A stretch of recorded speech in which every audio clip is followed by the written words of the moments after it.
Peter says, are you ready? Well, of course I'm ready. I'm here in the garage. Peter Clayton's behind the camera. I'm Jeremy Cordeaux. Welcome to the Court of Public Opinion. I hope you had a great Easter. Superb weather here in Adelaide. A couple of Easter stories that we're working on. I was tipped off that Woolworths were refusing to sell Anzac Biscuits coming up to Anzac Day. Now I've got to check that out because I frankly don't believe it. And another story, which is equally as silly but worth checking. The story was that the ABC went out of its way not to mention the word Easter or royal when reporting in Sydney on the Royal Easter Show. They simply, when they had to mention it, the show, I mean, they called it the show. It's the Royal Easter Show. Again, as I say, I'll have to check that out.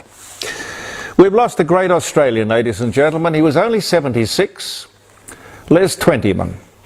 I don't know if you know him. It depends on where you're watching this program, but that could be absolutely anywhere in the world. But he was an inspirational man. For 40 years, he advocated and worked for the youth of this country. He was a tireless voice for the kids, mostly street kids, a lot of homeless kids. In 1994, he was awarded the Order of Australia.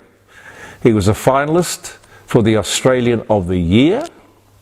I used to speak to him often, many times. Fantastic guy. Les, we'll miss you. And thank you for the wonderful contribution, tirelessly, you made to the lives of so many. Dear. We'll get to the dates a little bit later on, but you know, the comings and goings of people always, I guess in a sense it's inspirational, but it does worry me. I used to find it interesting that people of a certain age would buy the paper just purely to look at the obits, you know, the obituaries. I always suspected it was because they were just checking to make sure they weren't in there. I'm getting to that age. Bickford, speaking of anniversaries, Bickford's a wonderful South Australian, still South Australian owned company, Bickford's Drinks and Cordials and whatnot, 150 years old, or 150 years young. Congratulations. The outrageous 218%, speaking of things to drink, the outrageous 218% Chinese tariffs on our wine industry has been lifted. Pretty much cost us around $2 billion a year, over which we will probably never get. The winemakers, the grape growers will struggle to get us back to where we were. God bless you. There's a red wine glut out there. There, of course, there are the forced vine pulls and the bankruptcies and all of the tragedies, personal tragedies that went along with these years of difficulty. Lots of lessons to be learned. Don't put all your eggs in one basket. Diversify, have lots of different markets, but it also tells you that the Chinese, if we offend them, can be quite ruthless. And they certainly know where to apply the pressure, and they know how to make us hurt. The price of gold has surged. Not that it would interest everyone. I mean, I suppose some people have gold reserves, I don't know. But it's jumped to $2,200 an ounce. $2,200 an ounce. I sometimes wonder, we were on the gold reserve. In other words, every pound note or every dollar bill that we had in circulation had to be backed by gold. And Australia over the years produced an awful lot of gold. But once we left the gold standard, no one has ever said what happened to that gold. Who's got it? Where did it go? Pete, could you remind me? Well, I'll look into that. Yeah, okay. I don't know. Where did the gold go? Where did the gold the gold reserves that Australia had to have to back its currency. Where did that end up? $32 billion last year for Australian iron ore. Wow, it's still above $100 a tonne. The All Ordinaries has hit a record high. Figures out last week showing inflation is sort of bumbling along. I mean, it's kind of flatlining, 3.4%. It's sort of like it's stuck there. It's been there for a while. Real estate has shown a 7% growth over the last year across the nation. That's the average. Here in Adelaide, for example, we saw 14% growth. Perth was 18%. Now, as an investment, I don't think superannuation is returning anything like that, while at the same time putting a roof over our heads. I've always considered real estate to be the best investment anyone could make, but I'm not an investment advisor, let me point that out.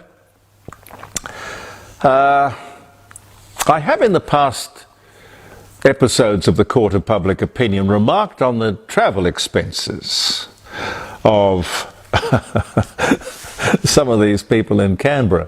One, Tony Burke, for example, and his extravagant 4-day trip to America, and the Assistant Treasurer, Stephen Jones. Well, without going over all that again, today it's Penny Wong's turn. Foreign Minister, Senator Penny Wong. We talked about, and it comes up in conversation, of course, the Canberra bubble, like they live in a completely different place. The thought that politicians really do live on a different planet. Could be right. I think they do. No wonder it took them so long to switch from The Voice as the major national issue to the cost of living as the major issue. It would never occur to these people that the cost of living was a problem, let alone an issue. Let's look at Penny Wong. Her base salary is over, I'll get this right, $423,600 a year. Now, on top of that, she managed to claim $276,633 in just the last 3 months, the first 3 months of this year. So if we can extrapolate that out for the full year, we will have paid Senator Penny Wong $1,528,200. Cost of living? What cost of living? Don't you just love socialism? Aren't they amazing? And now, just a couple of days ago, the 2 VIP jets. Did you hear about this, Pete? No. 2 VIP jets. They flew the Prime Minister, Anthony Albanese and Chris Bowen to Scone at the same time, costing $100,000 between them. They made these jets wait on the tarmac with the engines running. And you got the Comcars and all the rest of that crap. To the same place? They went to the same place. In 2 separate planes? Yep. 2 separate planes. Oh, God. I think they hold us in contempt. They think we're stupid. And you know what? We are. We are. These 2 guys had a hissy fit and wouldn't fly on the same goddamn plane. Is that the story? Is that right? Outrageous. But I can tell you what, Pete, the ABC won't be running that story. No. No. 2,619 votes were cast in the ballot for the state Aboriginal voice to Parliament. That's out of a potential 300,000 people eligible to vote. This means that more than 90% of the eligible Indigenous voters chose not to vote. I've heard of voting with your feet, but that's ridiculous. What does that tell you about this government? It gives you some idea how much interest there is within the Indigenous community for this whole idea. But it's not about them, of course. No, it's about the Labor government. It's about ideology. Yeah, I know the nation did not want this, but we will find another way through, a back door or something. This, ladies and gentlemen, is not a mandate for anything. It is perhaps a recipe for disaster. I can't say that this election was stacked, but it looks very strange. 4 of the candidates didn't even get one single vote, meaning that they didn't even vote for themselves. This is not democracy. No way in the world. It's a way for the activists to justify, with the Labor government support, access to government and therefore power with no real mandate or authority. But you watch. This government will take this token Aboriginal voice as a reason to block and talk and implement anything it wants to. The black community and the white community will be manipulated by the lefties. I want to spend a lot more time talking to you about this on Friday around the table. Just basically crazy. This is when on Friday we live stream 9 to 12, jeremycordeaux.com. But here's what an Aboriginal patriot and statesman, and one of my favourite people, had to say about this ballot. Warren Mundine, his name. Warren said, "What a joke." He says, this shows, I am paraphrasing what he said, but I think accurately. This shows Aboriginals have rejected this body, and the government has wasted God knows how much money on this futile exercise, trying to show that they care. Total debacle and a disgrace. Stop dividing the nation, Warren Mundine says. I agree with him. And actually do something that makes a difference. Thank you, Warren. I rest my case. Well, at least till Friday. We are spending $1.6 million on a, now what did they call it? A state prosperity campaign here in South Australia, which is nothing more than a governmental self-promotion for Labor. Now look, I know they all do this kind of thing. They all do it. They have a budget to do it. You know, they've got a go out there and make us look good committee or something, I don't know. But they shouldn't do it at taxpayers' expense. It's a party political thing, I would think. But just because they all do it, it's no excuse. But again, on Friday, I could ask you, is that money well spent? I don't care whether it's the Liberal Party or the Labor Party who do it, and as I say, they all do it, but is it money that you and I would agree would be well spent? Let's hear from you on Friday. I love those ads that the feds are currently running, the ones that say, the Murray-Darling. Ooh, the Murray-Darling. breadbasket of Australia. Lots of pictures. The Murray-Darling, we will fix it. Hey, I have heard this before. We will fix it. Sure you will. Like Senator Button fixed the car industry. Boy, did he fix it. Oh, and mustn't forget the steel industry. He fixed that as well. The steel industry, barely in existence. The motor car industry, not in existence today. Not an apology. Oh, but we meant well. We meant well. Doesn't count that they're incompetent. Energy, you know, is a big thing.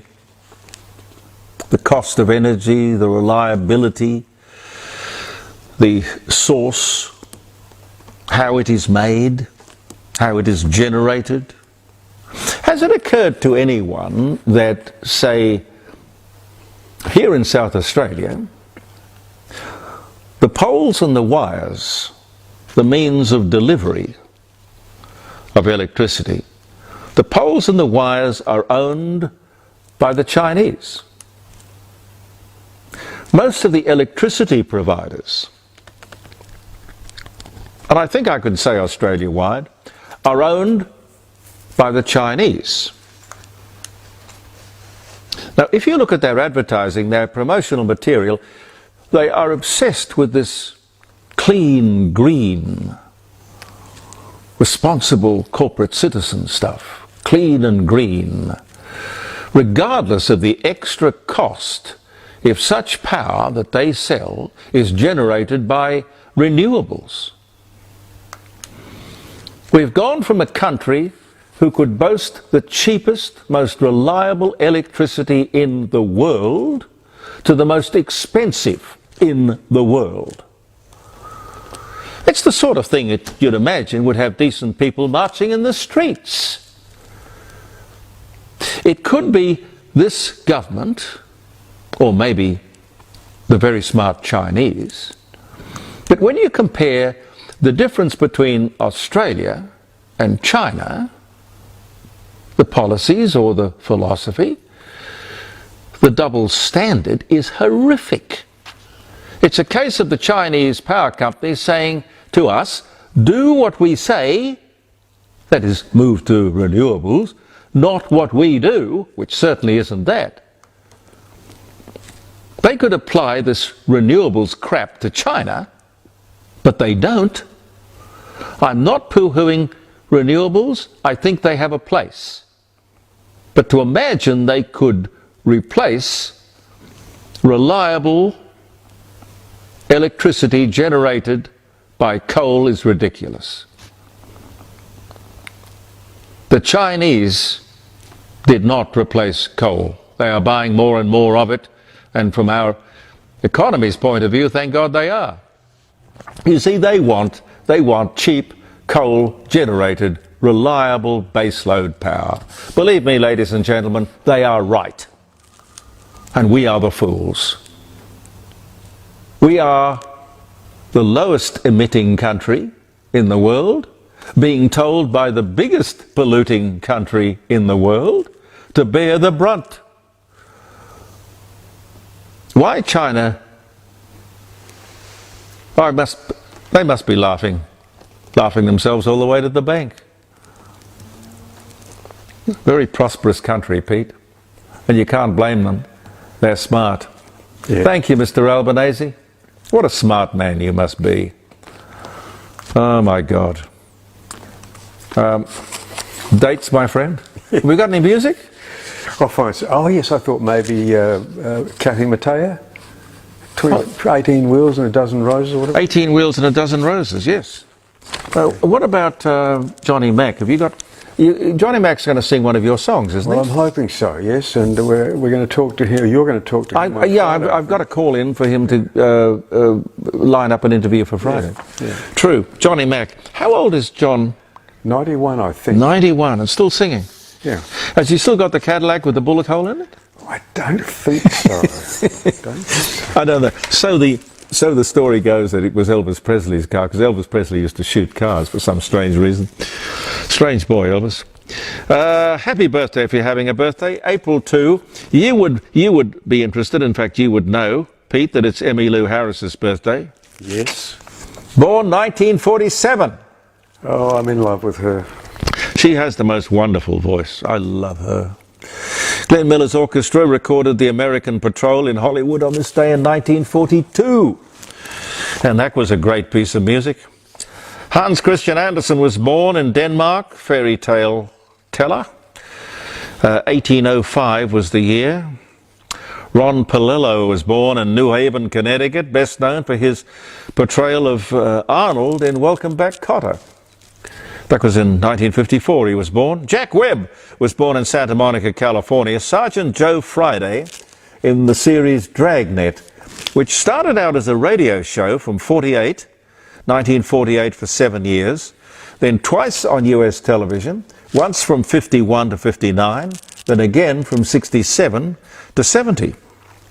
Jack Brabham was born in Hurstville in 1926 on this day. Sir Alec Guinness was born in London on this day in 1914. Laurie Oakes revealed that the former DLP leader, Senator Vince Gare, would become Australia's ambassador to Ireland in 1974. Where are the journalists of the calibre of Laurie Oakes, I wonder? I don't know.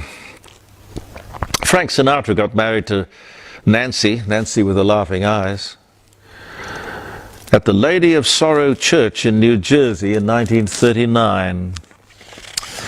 Argentina's President Galtieri announced that Argentine forces had landed on the Falkland Islands, claiming Argentinian sovereignty. That didn't last long. Didn't you love General Galtieri's uniform? He had medals from here to here. I've heard of fruit salad, but that was ridiculous. Anyway, 1982.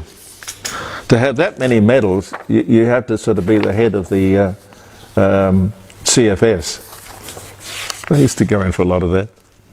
Mick Young got married, 1960. Penelope Keith was born in 1940. Frank Sinatra recorded his first song for Capitol Records back in 1953. It was a song called Lean Baby. Never heard of it. Jodie Foster made her stage debut at Yale University on this day in 81. Dallas started on American television in 78. America's first cinema, I'll leave you with this one. America's first cinema opened. It was called the Electric Theatre in Los Angeles. The movie was The Capture of the Biddle Brothers. It was this day in 1902. Golly. Jeremy, I might play an Emmylou Harris song, since it's her birthday. Well, wouldn't it be appropriate? Yeah, I'll do that. Let's do that. Yeah. Ladies and gentlemen, Emmylou Harris. I'm Jeremy Cordeaux, Peter Clayton. It's nice to be on the same bill with Emmylou, isn't it? It is, isn't it? I live in hope, actually. Look, you'll probably realise it. Anyway, when you're singing songs with her, just tell her to remember that I love her. Yes, I will. Okay, I'll join the queue. We'll see you tomorrow. Believe in yourself, and goodbye from the court of public opinion.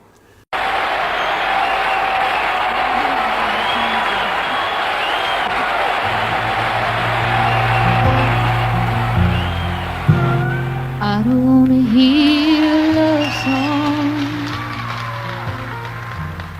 I got on this airplane just to fly,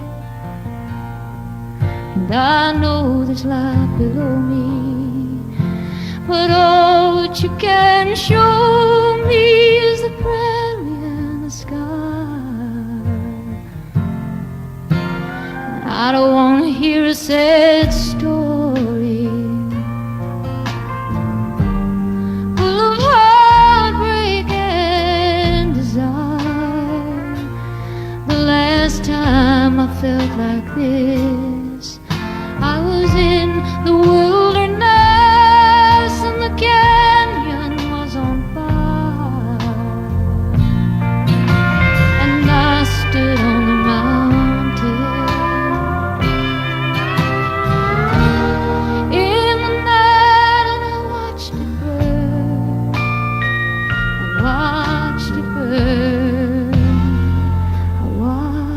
watched it burn. I would rock my soul in the bosom of Abraham. I would hold my life in His saving grace. I would walk all the way from Boulder to Birmingham if I thought I could see your face. Well, you really got me this time, and the hardest part is knowing I survived. And I come to listen for the sound of the trucks as they move down out of 95, and pretend that it's the ocean coming down to wash me clean, to wash me clean.